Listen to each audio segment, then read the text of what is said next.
Hi, everyone. I want to tell you a story to start this episode. Last month, I was having a conversation with a consultant, and from what I could see online, she had things together in terms of her marketing and her sales. She had a great website, she had a couple of really strong, compelling lead magnets, she had a LinkedIn presence. And I felt like her positioning was strong. I did ask her how her business was going, and she kind of paused and she says, I've never been in this position before. I signed a really good client at the end of last year, and since then, I've been really struggling to get leads. And she just said, I can't seem to get anything moving. Does this sound familiar? It's like we're doing all of the things, everything looks good on the surface, but something below the surface isn't working. There's some dysfunction there. There's some problem that we can't solve. There's an equation that we can't solve. And that's causing us to have inconsistent clients in our business. If this particularly resonates with you, you aren't alone. There's this consultant I'm talking about right now, and it's easy to feel like you get this big client and then you're continuing to post and feel like you're doing this stuff, but nothing's coming in. Most consultants, when they're in this situation, think it's their expertise or it's the economy or it's AI.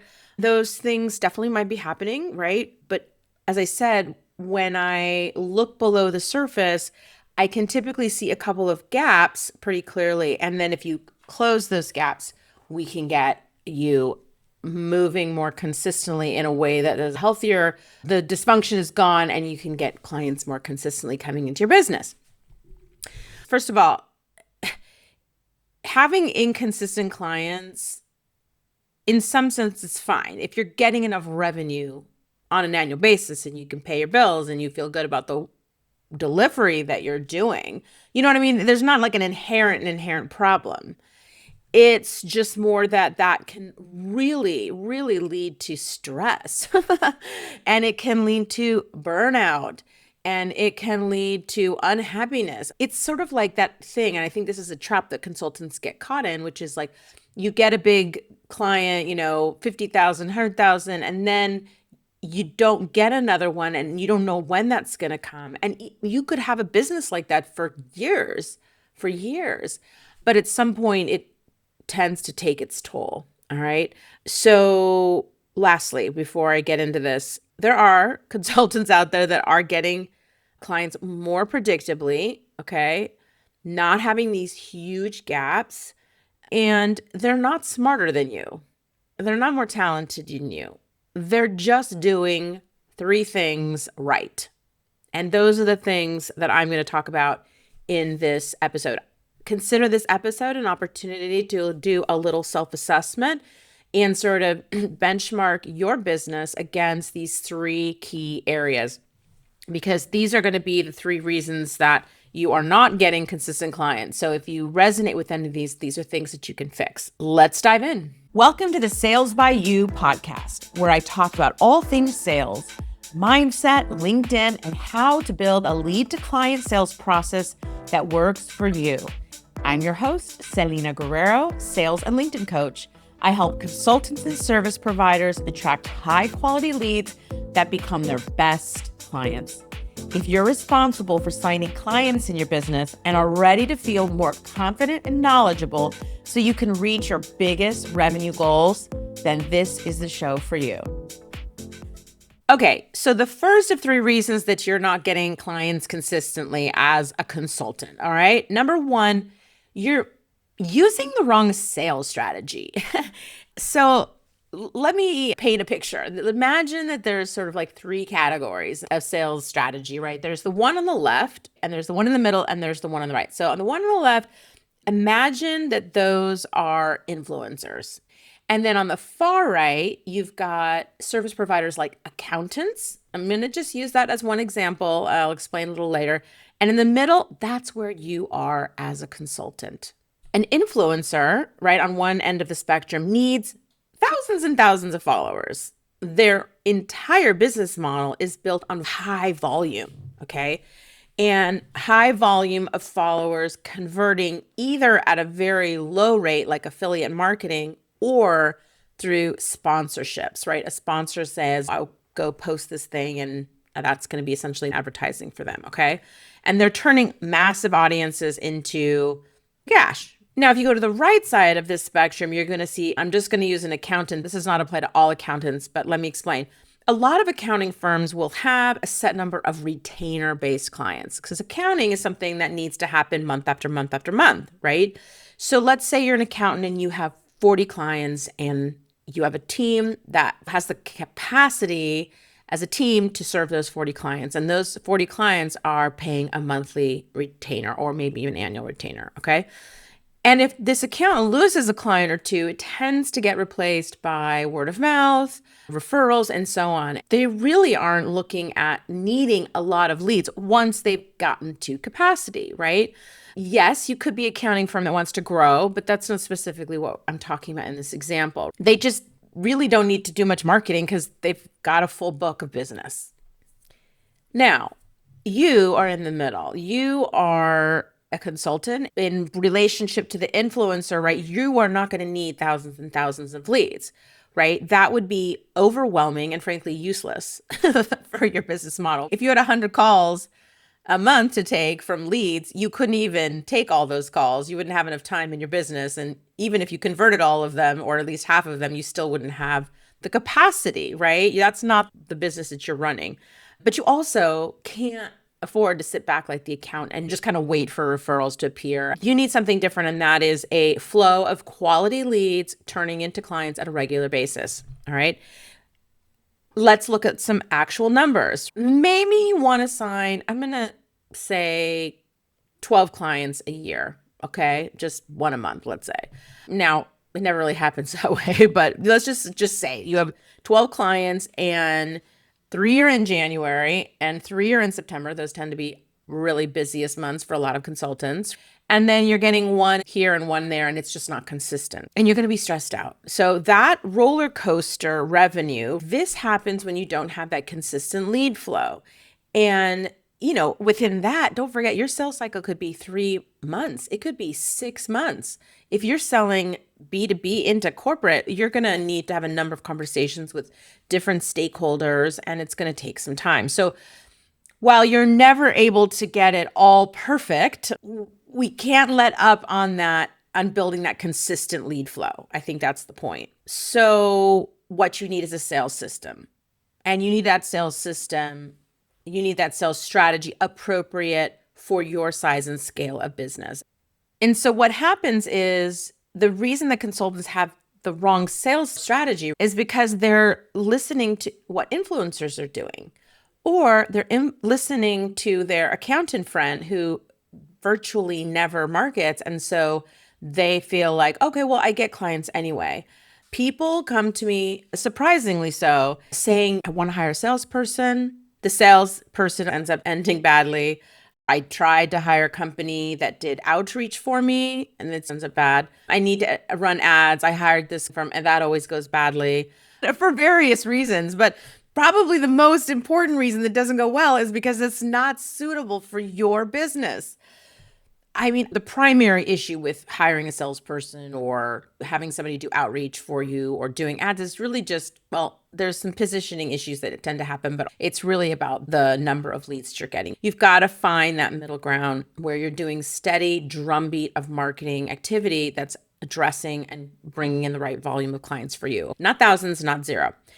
Okay, so that's a problem number one, why you're not getting clients consistently.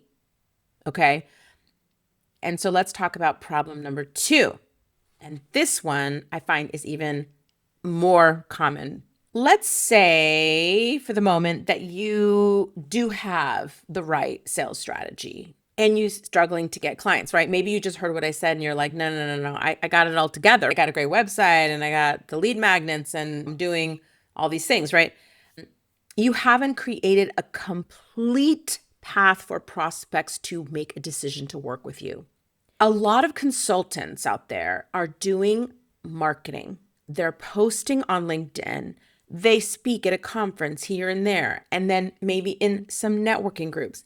But they haven't created a systematic path that takes someone from, I've not heard of you before, to, yes, let's get that contract signed. When I was a kid, in the summers, we would go to a cabin. And in the back of this teeny tiny little cabin, there was a little stream. And in that stream were these four big stones. There were these four big rocks in this tiny little stream. And I would jump to the first rock, then I would go to the second, then the third, the fourth, and then ta-da, I would get to the other side of the stream.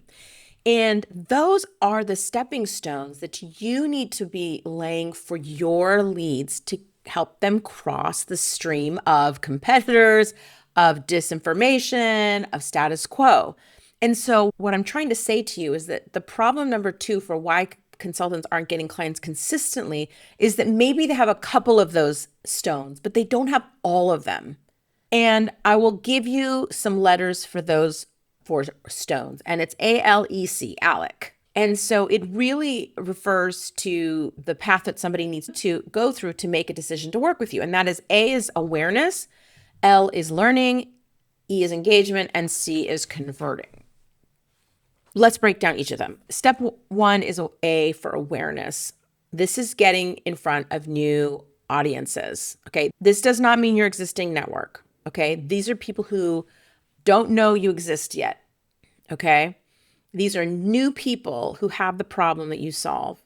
What does that mean? It means guest podcasting. When I go onto a podcast and am a guest, my voice is being heard by audience members that don't know me yet. When you go to a conference and you speak, your voice is being heard by people that don't know you yet. When you are on media or you're highlighted in Fortune magazine, these are people who have never heard of you before. That's really what I'm talking about. It could be outreach on LinkedIn, which I'm a big fan of, if you do it right. And what I will say is that awareness can be recreating awareness with people that you've met before, but for the most part, it's really about getting in front of new audiences. All right, L, learning. That's the second step. Once someone becomes aware of you, they need a way to learn about you and start trusting you. We are in a high trust environment as consultants. That's the world we live in. And this is where your content comes in, your LinkedIn posts, your podcast, your website, your thought leadership. I'll use myself as an example. When I speak as a guest on a podcast, then they might go to my website and learn more, or they're going to connect with me on LinkedIn, or they're going to download some video. So if I didn't have those, if I wasn't leading them to that next place, I was going to lose that opportunity. So really the learning step is about creating resources that help people understand your expertise and start to believe that you can help solve their problem. Step 3 is E, which is engaging. And this step, most consultants skip entirely. Before someone books a discovery call, they need a lower commitment way to engage with you interactively. So whereas learning, I tend to think of it as more passive. Somebody's listening to my podcast. I don't know who they are. They're not showing themselves to me. But engaging is more like I'm hosting a masterclass or a webinar and they're coming on and I see who they are. We're engaging in a sense, right? And I think what ends up happening is consultants tend to go directly from meeting someone into a discovery call. And that's when you end up getting ghosted because they didn't actually vet themselves enough before they got on a call with you. Or there obviously are some ways for you to qualify that person before you get on a call. But in any case, the engaging could also be like having conversations in the DMs, like actual conversations, meaning not like deep stuff, but like inquiry-based stuff, okay? Yeah, it just, to go from I just learned about you to an hour-long discovery call is too big for most people. There has to be that learning piece, and that engaging piece is really when they start actively assessing you, right? It's one thing to learn about you, but it's another thing to actively assess if you can help them or not. Back to that analogy, if your prospects on that first rock and then they jump to the third, they might fall in to the stream and be washed away.